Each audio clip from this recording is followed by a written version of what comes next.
जया और रेखा दोनों सगी बहनें थीं। सगी बहनें होने के बावजूद भी उन दोनों में ज़मीन आसमान का फ़र्क था।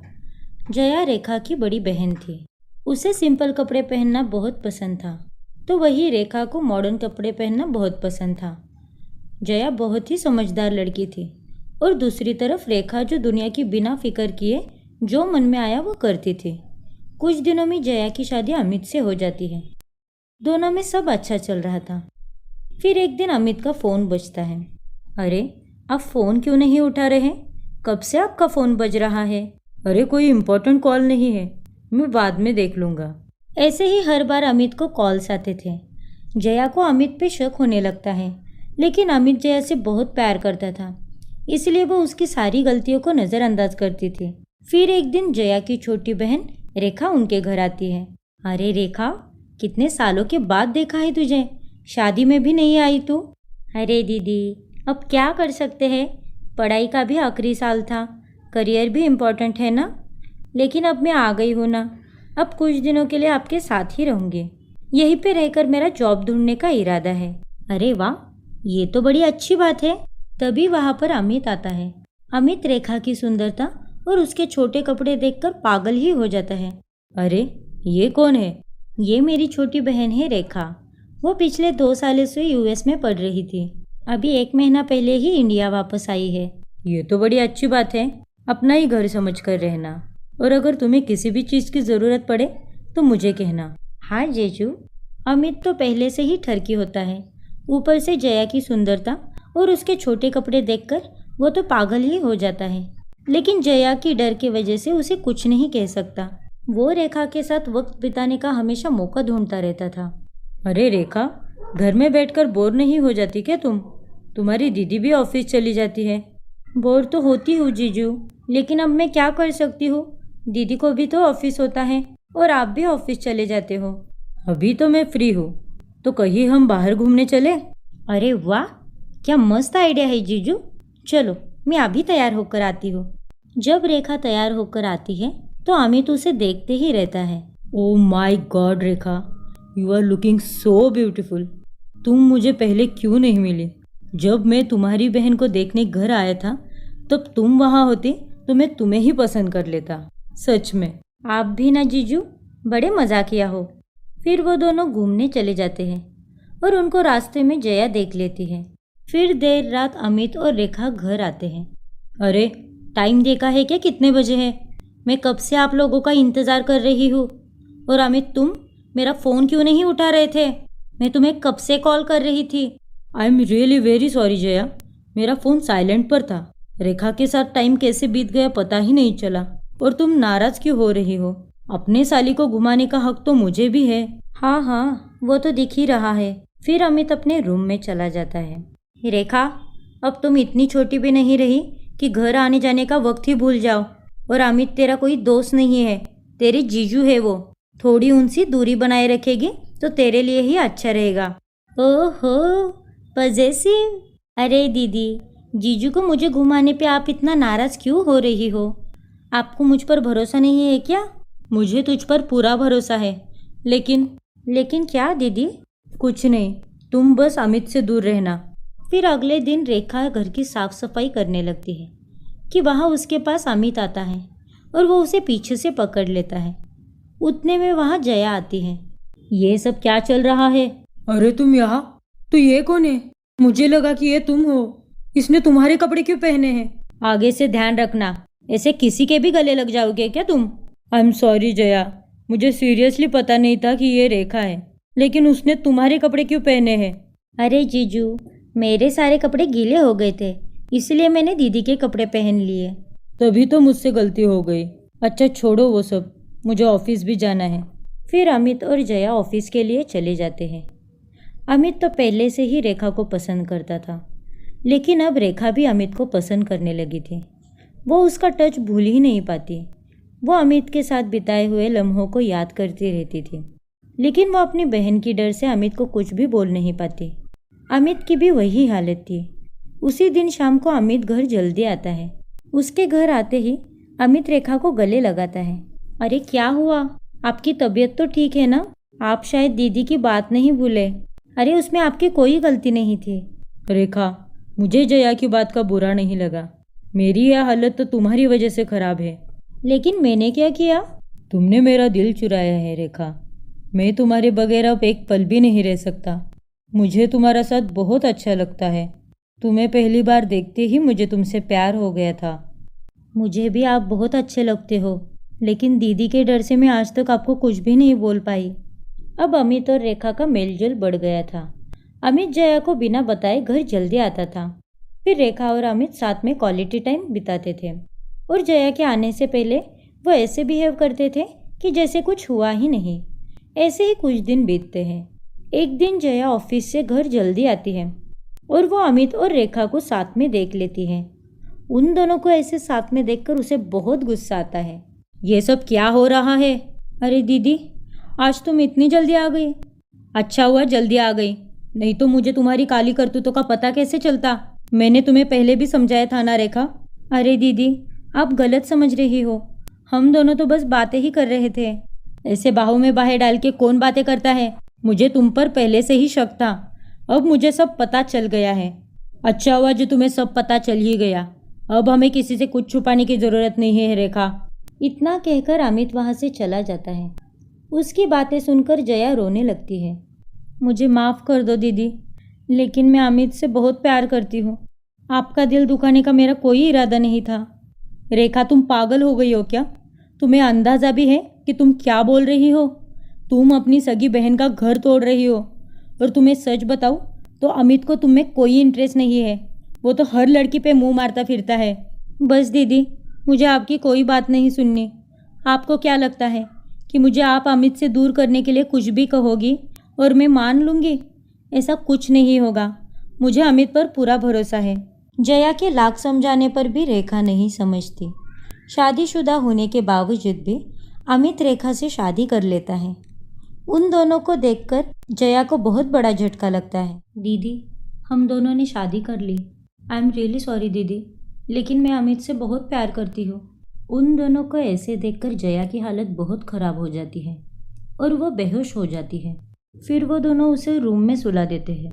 अमित, दीदी को कुछ होगा तो नहीं ना? मुझे बहुत डर लग रहा है। अरे कुछ नहीं होगा बाबा, वो बस सदमे में है। जैसे जैसे वक्त बीतेगा वो हम दोनों के रिश्ते को भी एक्सेप्ट कर लेगी। अब अमित रेखा को साथ लेकर सब जगह घूमता था। आस पड़ोस के लोगों को भी उसकी शादी का पता चल जाता है, लेकिन सब लोग जया को लेकर बातें बनाते हैं। जया डिप्रेशन में चली गई थी। ऐसे ही कुछ दिन बीतते हैं। जैसे जया ने कहा था, अमित का रेखा से भी मन भर जाता है। फिर एक दिन, अरे दिन में 50 बार पिक्चर देखता हूँ मैं तुम्हारी। सच में, अगर तुम्हारी जैसी लाइफ पार्टनर मिल जाए तो लाइफ ही बन जाएगी। तुम्हारी डीपी से नज़र ही नहीं हटती मेरी। अमित, सुनो तो। अच्छा, मैं तुमसे बाद में बात करता हूँ। तभी वहाँ पर रेखा आती है। अरे ये क्या, आपने आज भी दूध नहीं पिया? वहीं पर ग्लास भूल कर आए थे आप। मैंने कितनी बार कहा है आपसे, डिनर के बाद दूध पी लेना। आप तो मेरी बात कभी सुनते ही नहीं। अरे बाबा, भूल गया था। जल्दी जल्दी में दूध का ग्लास वहीं पे रह गया। वैसे तुम्हारी बीवी कहाँ है? वो तो मेरे सामने ही है। अरे बाबा, मैं दीदी की बात कर रही हूँ। मेरे लिए तो तुम ही मेरी बीवी हो।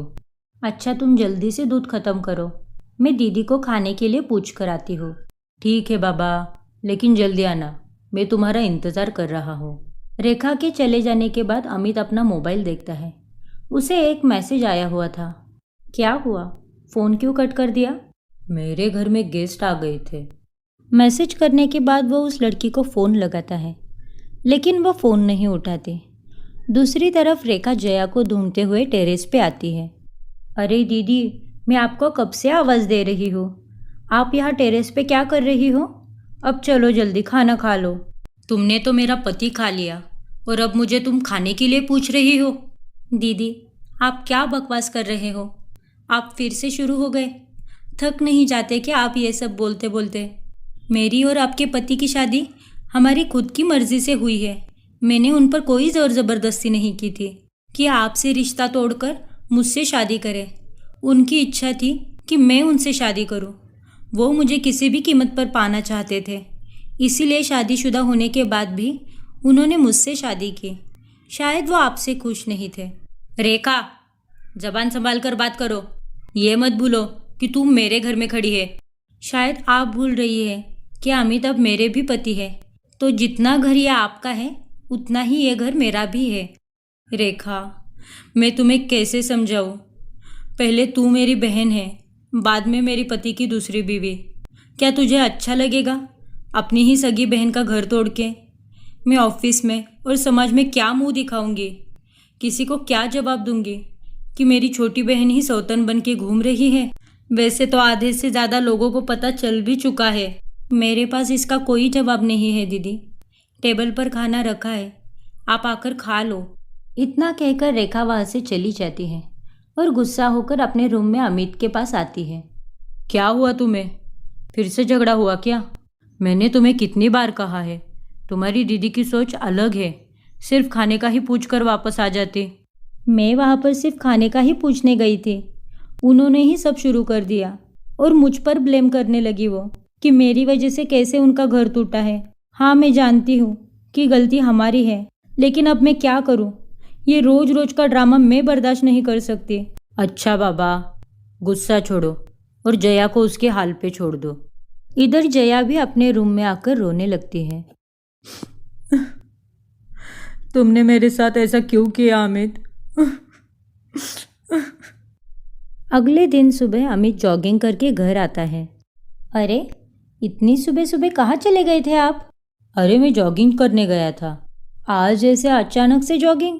अरे, क्लाइंट का सुबह सुबह ही फ़ोन आ गया था, तो इसीलिए नींद खुल गई थी, तो सोचा कि जॉगिंग ही कर लूँ। लेकिन तुम इतनी सुबह सुबह क्या कर रही हो? थोड़ी देर से उठ जाती। अगर मैंने आराम करना शुरू कर दिया तो तुम्हारे लिए खाना और नाश्ता कौन बनाएगा? क्यों, जया क्या करती है सारा दिन? उसका भी तो फर्ज बनता है कि वो तुम्हारी घर में मदद करे। डिनर तो तुम ही बनाती हो, तो वो एटलीस्ट ब्रेकफास्ट और लंच तो बना ही सकती है ना? उसका खाना एक दिन हम दोनों के लिए बहुत महंगा पड़ सकता है। मैं उस दिन किचन में जा रही थी, तब मैंने देखा कि दीदी तुम्हारी खीर में कुछ मिला रही थी, इसलिए मैंने तुम्हें उस दिन वो खीर खाने से रोक लिया। और ये बात तुम मुझे अब बता रही हो? मैं उसे अभी इस घर से निकालता हूँ। उसकी हिम्मत कैसे हुई कि मेरे ही घर में रहकर मुझे ही जान से मारना चाहती है वो? अमित, तुम शांत हो जाओ। मैं ऐसी नौबत ही नहीं आने दूंगी। और उस दिन के बाद सारे किचन का काम मैं ही कर रही हूँ। सो डोंट वरी, तुम आराम से बैठो, मैं तुम्हारे लिए चाय बना कर लाती हूँ। मुझे दीदी को भी उठाना है, उनके लिए भी चाय बनानी है। क्या तुम पागल हो गई हो क्या? इतना कुछ होने के बाद भी तुम उसके पास जा रही हो? तुम उसके पास बिल्कुल भी नहीं जाओगे। सुनो मेरी बात। देखो अमित, मैं ये नहीं भूल सकती कि वो मेरी बड़ी बहन है। उससे मैं बहुत प्यार करती हूँ। तो प्लीज़ तुम शांत हो जाओ और रिलैक्स हो जाओ। मैं अभी तुम्हारे लिए चाय लाती हूँ। फिर रेखा अपनी बहन जया के लिए चाय बना कर लाती है। दीदी, कल के लिए आई एम रियली सॉरी। मैं जानती हूँ कि कल मैं कुछ ज़्यादा ही बोल गई। आई एम रियली सॉरी दीदी। कोई बात नहीं। फिर जया चाय पीने लगती है। तुमने चाय में क्या मिलाया था? तुम्हें क्या लगता है कि जहर सिर्फ तुम्हारे पास हो सकता है? वैसे ये आपकी आखिरी चाय थी। अलविदा दीदी। उतने में जया का सपना टूट जाता है और वो जाग जाती है। नींद खुलने के बाद भी जया वो सपना भूल नहीं पा रही थी कि उतने में वहाँ रेखा आती है। दीदी, आपके लिए चाय। रेखा के हाथ में चाय देखकर जया बहुत डर जाती है। अरे, मुझे चाय नहीं चाहिए, मैंने चाय पीना छोड़ दिया। आपने चाय पीना छोड़ दिया? लेकिन दीदी, कल तो आप चाय पी रही थी ना, और अचानक से चाय छोड़ दी। दीदी, आप मुझसे अभी तक नाराज़ हो ना? नहीं नहीं, मैं तुमसे नाराज़ नहीं हूँ, बस चाय नहीं पीना मुझे। मुझे चाय पीने का मन नहीं कर रहा। तुम एक काम करो, तुम चाय यहीं पर रख दो, मैं थोड़ी देर बाद पी लूँगी। ठीक है दीदी। फिर रेखा चाय वहीं पर रख के चली जाती है। तभी उसका फ़ोन बजता है। अरे, ये सनी क्यों कॉल कर रहा है? जाने दो, बाद में कॉल बैक करती हूँ उसे। फिर अगले दिन डोरबेल बजती है और रेखा दरवाज़ा खोलती है। अरे, आप कौन है? जी, मैं सनी मित्तल, जया का कलीग हूँ। उसी के साथ ऑफिस में काम करता हूँ। जया घर पर है क्या? मुझे उससे मिलना है। हाँ दीदी, अंदर ही है। 1 मिनट। दीदी, आपसे कोई मिलने आया है। रेखा की आवाज़ सुनकर जया बाहर आती है। अरे सनी, तुम यहाँ पर? आओ ना, अंदर आओ। फिर वो दोनों जया के कमरे में चले जाते हैं और रेखा अमित को फ़ोन लगाती है। हाँ रेखा, बोलो। अमित, कोई सनी मित्तल नाम का आदमी आया है दीदी से मिलने। तुम उसे जानते हो क्या? हाँ, उसका कलीग है। अच्छा दोस्त है उसका। 1-2 बार मिला भी हूँ उससे मैं। क्यों, क्या हुआ? अरे कुछ नहीं, वो बस दोनों बेडरूम में बैठकर बातें कर रहे हैं। क्या, बेडरूम में बैठकर बातें कर रहे हैं? मुझे लग रहा है कि उन दोनों के बीच में कुछ। आई डोंट नो, बट तुम उन दोनों पे नज़र रखो। कहीं कोई प्लानिंग तो नहीं कर रहे? दोनों फ़ोन पे भी बात कर सकते थे ना। स्पेशली घर आकर बात करने की क्या ज़रूरत थी? ये पक्का कुछ ना कुछ प्लानिंग कर रहे हैं। वैसे भी जया ने पहले भी मुझे मारने की कोशिश की है, जो कामयाब नहीं हो पाई। तुम उन दोनों पे नज़र रखो। ठीक है, मैं समझ गई। जया, ऐसे कब तक चलेगा? तुम्हारा ऑफिस का काम भी रुका हुआ है। आई नो तुम्हारी पर्सनल लाइफ में काफ़ी प्रॉब्लम चल रही है, लेकिन तुम बॉस को तो जानती हो ना, वो सारा बिल मुझ पर फाड़ता है। मंथ एंड भी आ रहा है। मैं तुम्हारी बीमारी का बहाना ज़्यादा दिन नहीं चला सकता। मैं भी क्या करूँ सनी, मुझे भी कुछ समझ में नहीं आ रहा। मुझे कोई शौक नहीं है इन 4 दीवारों के अंदर बैठने का, लेकिन जब घर से बाहर निकलती हूँ तब हज़ारों ख्याल आते हैं दिमाग में कि लोगों को क्या जवाब दूंगी। मेरी मैरिड लाइफ के बारे में तो अब सब जानते ही हैं। अमित और रेखा के बारे में तो अब हर कोई जानता है। मुझे तो ये समझ में नहीं आ रहा कि मैं ये सब कैसे मैनेज करूँगी। हाँ जया, मुझे भी अब तक ये भरोसा नहीं हो रहा कि ये सब सच है। अभी तुम्हारे बर्थडे पर ही अमित तुम्हें ऑफिस छोड़ने आया था। तुम दोनों साथ में कितने खुश थे। अभी 2 महीने पहले की ही बात है, और अब देखो तुम्हारी ही बहन सौतन बन के तुम्हारे सर पर नाच रही है और तुम कुछ कर भी नहीं रही। कमाल है यार। किसी की नीयत खराब होने में कितना टाइम लगता है सनी, लेकिन मुझे चिंता मेरी छोटी बहन की है।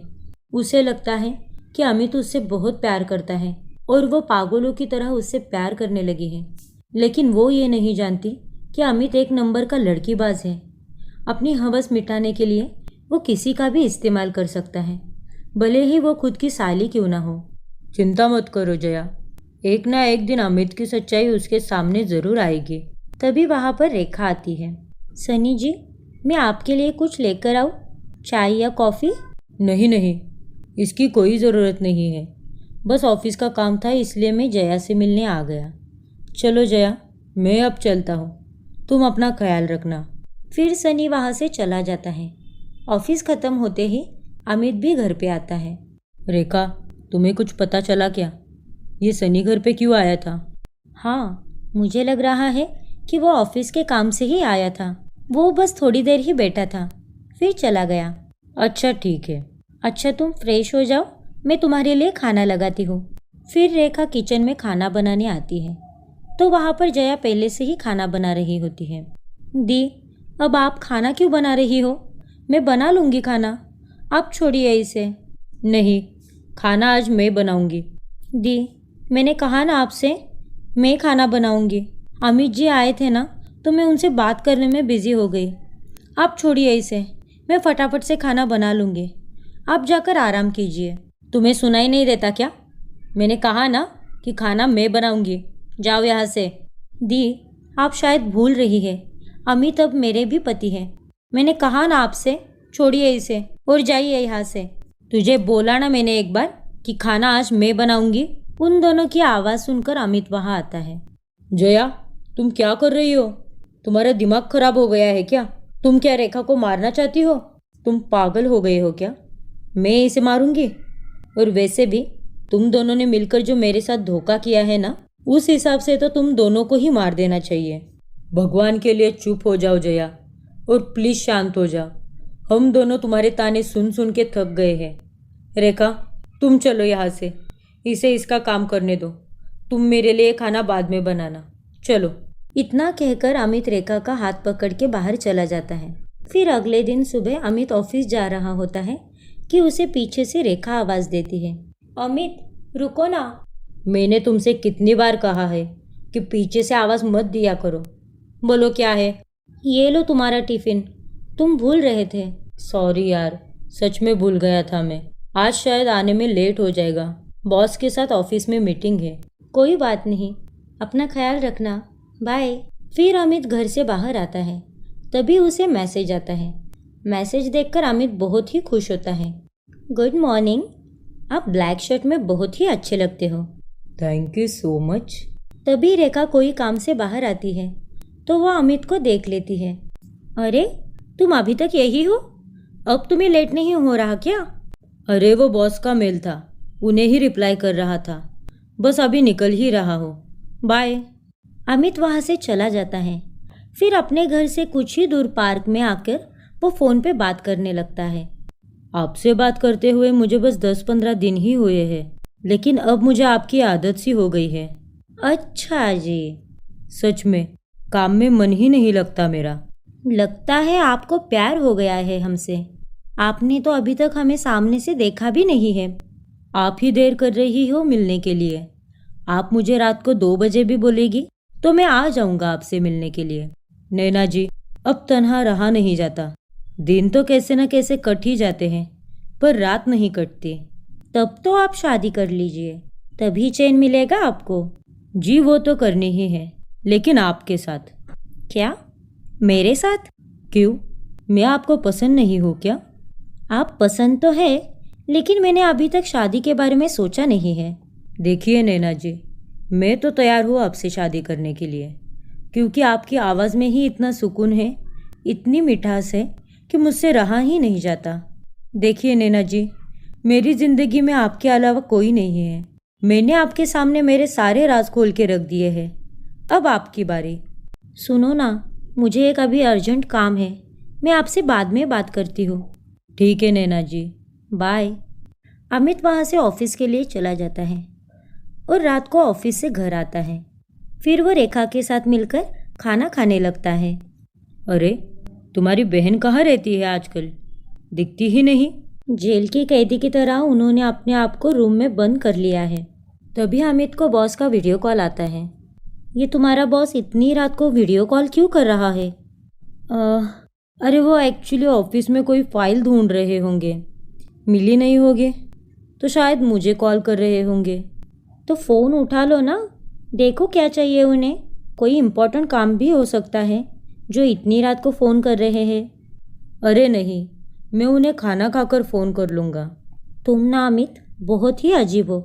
अभी तो कह रहे थे कि कोई इम्पोर्टेंट काम होगा और उनका फ़ोन भी नहीं उठा रहे हैं। अरे बाबा, ये टाइम सिर्फ हम दोनों का है, मैं उन्हें बाद में फ़ोन कर लूँगा। चलो, मेरा तो हो गया। अच्छा सुनो, खाना खाने के बाद याद से दूध पी लेना, भूल मत जाना। मैं दीदी को खाना देकर आती हूँ। ठीक है बाबा। फिर रेखा अपनी बहन जया के लिए खाना लेकर जाती है। रेखा के चले जाते ही अमित नैना को फ़ोन लगाता है। हेलो नैना जी, मुझे तुमसे कोई बात नहीं करनी। अरे पर मैंने क्या किया? मैंने जब तुम्हें वीडियो कॉल किया तब तुमने फ़ोन क्यों नहीं उठाया? अरे बाबा, मैं उस वक्त मीटिंग में था, जस्ट अभी फ्री हुआ हूँ। ओह सॉरी, गलती हो गई, मैंने बेवजह तुम पर गुस्सा किया। वैसे आपने काफ़ी प्यारी गलती की है, मुझे तो आपके गुस्से पे भी प्यार आ रहा है। वापस वीडियो कॉल करो ना, मुझे तुम्हें देखना है। अभी हम बात तो कर रहे हैं ना, तो वीडियो कॉल करने की क्या ज़रूरत है? वैसे मैंने फ़ोन इसलिए किया था कि आपके मिलने की ख्वाहिश पूरी कर दूँ। कहाँ? कब मिलना है? अरे अरे अरे, शांत हो जाओ, इतनी एक्साइटमेंट मिलने के लिए? शांत हो जाओ। कहाँ मिलना है ये मैं सब तुम्हें कल मैसेज पे बताती हूँ। ठीक है, मुझे आपके मैसेज का इंतज़ार रहेगा। अब हमारी पहली मुलाकात है तो तुम रेड ड्रेस पहन कर आना। रेड ड्रेस में तुम एकदम कमाल की लगती हो। अच्छा जी, ठीक है, मैं रेड ड्रेस पहन कर आ जाऊँगी, लेकिन तुम भी ब्लैक शर्ट पहन के आना। तुम भी ब्लैक शर्ट में बड़े हैंडसम लगते हो। हाँ हाँ पक्का, मैं ज़रूर ब्लैक शर्ट पहनूंगा। चलो अब मैं फ़ोन रखती हूँ, मुझे बहुत नींद आ रही है। Okay, good night, sweet dreams. Bye. Naina से बात करने के बाद अमित के चेहरे पर एक अलग ही चमक आ चुकी थी। अगले दिन सुबह अमित घर से निकलने ही वाला होता है कि उसे नैना का मैसेज आता है। Hotel Ragini palace, room 202, at 7 PM। ठीक है, मैं टाइम से पहुंच जाऊंगा। और भूलना मत, ब्लैक शर्ट पहनकर ही आना। हाँ बाबा, और तुम रेड ड्रेस पहनकर आना। ऑफ कोर्स स्वीटहार्ट, जल्दी मिलते हैं। अरे रेखा, सुनो तो। क्या हुआ अमित? प्लीज मेरा ये ब्लैक शर्ट इस्त्री करके दो ना। अरे लेकिन तुम तो पूरे तैयार हो चुके हो, तुम्हें अभी ये ब्लैक शर्ट क्यों पहननी है? अरे बाबा, अभी अभी मेरे बॉस का मैसेज आया था, आज ऑफिस में कोई पार्टी है तो सब लोग ब्लैक पहनकर आ रहे हैं, इसीलिए मुझे भी शर्ट बदलनी पड़ रही है। ठीक है बाबा, अभी इस्त्री कर देती हूँ। फिर रेखा अमित को ब्लैक शर्ट इस्त्री करके देती है और अमित तैयार होकर ऑफिस के लिए चला जाता है। अमित के ऑफिस चले जाते ही रेखा जया के कमरे में आती है। दीदी, आज आपने भी करवा चौथ का व्रत रखा है क्या? नहीं रेखा, मेरा पति उस काबिल ही नहीं है कि जिसके लिए मैं करवा चौथ का व्रत रखूं, पर तुमने ज़रूर रखा होगा, है ना? हाँ दीदी, आज मेरा पहला करवा चौथ है। और दी, आज हम दोनों बाहर खाना खाने वाले हैं, तो आज रात को आप खुद खाना बना के खा लेना।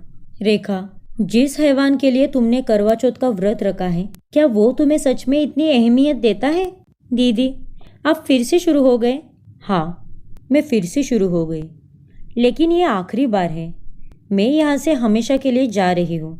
सोच रही हूँ कि जाने से पहले तुम हस्बैंड एंड वाइफ को करवा चौथ का एक तोहफा ही देती जाओ। आखिर तुम दोनों का पहला करवा चौथ जो है, और बड़ी बहन होने के नाते ये तो मेरा फर्ज है। ऐसे खास मौके पर तुम्हें कोई खास तोहफा तो देना ही चाहिए ना? अरे वाह, क्या है दी, बताओ। बताना नहीं है, दिखाना है।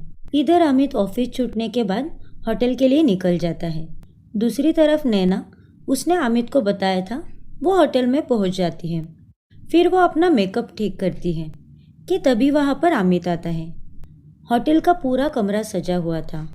ऊपर से नैना का रूप देखकर अमित तो उसे देखते ही रह गया। अरे अमित, कहाँ खो गए? अब तुम्हें देखने के बाद खोऊं भी ना तो तुम्हारी खूबसूरती की तो तौहीन होगी, और मैं ये नहीं चाहता। वैसे तुम्हारे मम्मी पापा ने तुम्हारा नाम एकदम सही रखा है नैना। दिल तो कर रहा है कि तुम्हारी इन्हीं खूबसूरत आंखों में खो जाऊं। अब क्या मेरी तारीफ ही करते रहोगे? कब से खड़े हो, आओ बैठो।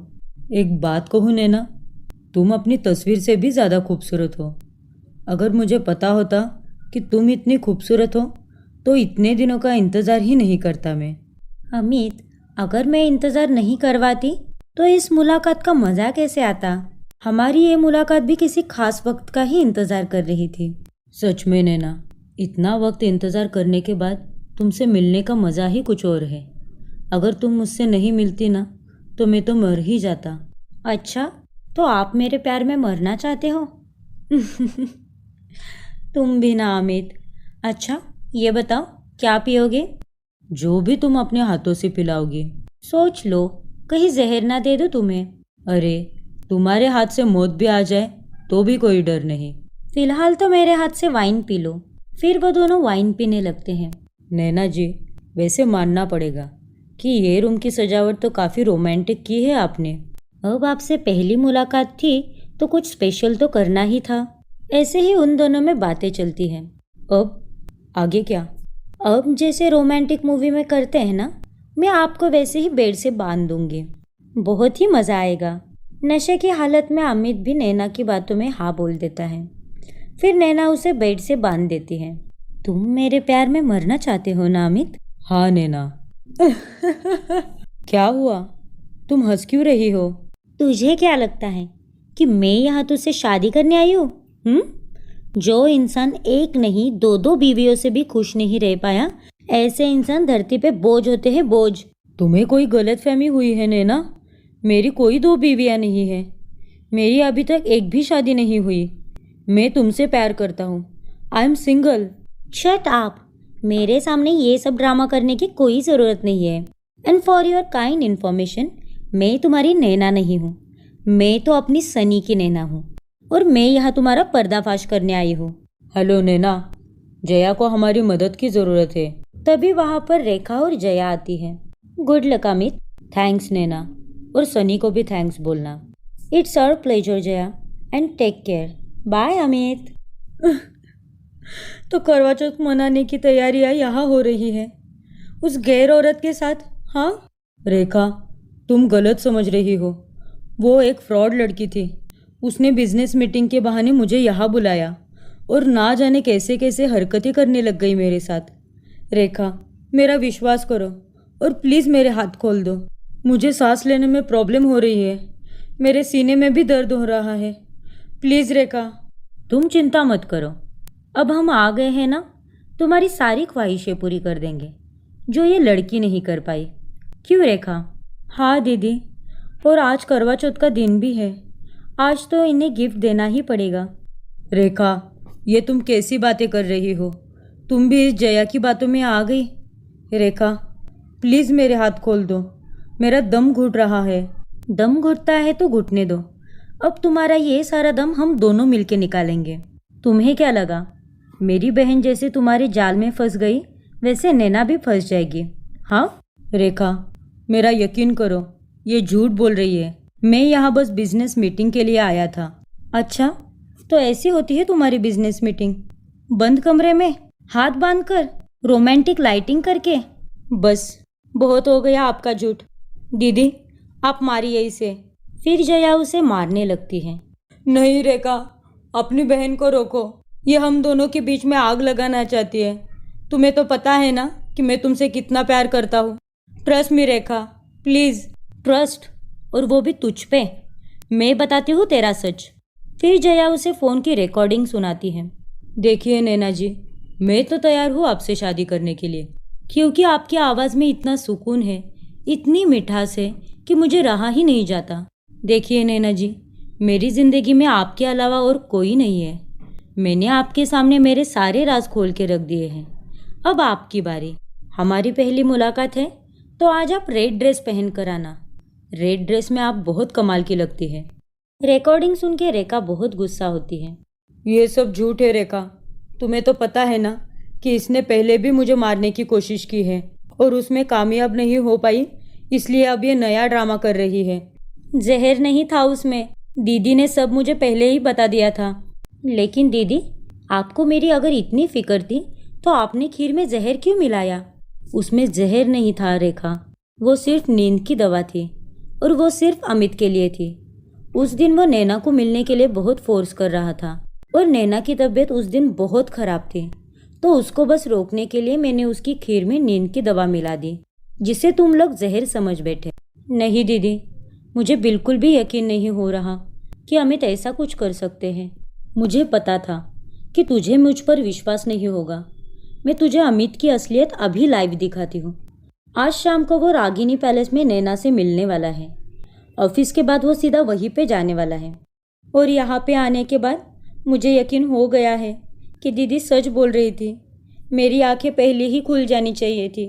दीदी ने मुझे आपकी सच्चाई बताने की कितनी बार कोशिश की, लेकिन मैंने ही उस पर विश्वास नहीं किया। तुम्हारे फ़ोन पे लड़की का नंबर जो बॉस के नाम से सेव है ना, वो लड़की कोई और नहीं है, वो मैं ही हूँ। उस दिन मैंने ही तुम्हें वीडियो कॉल किया था। नैना का बस फ़ोटो असली था, बाकी सब मैं ही थी। मैं ही तुम्हें हर बार मैसेज किया करती थी और जो फ़ोन पे बातें करते थे ना, वो भी मैं ही थी। नैना जी, काम में मन ही नहीं लगता मेरा। लगता है शायद आपको हमसे प्यार हो गया है।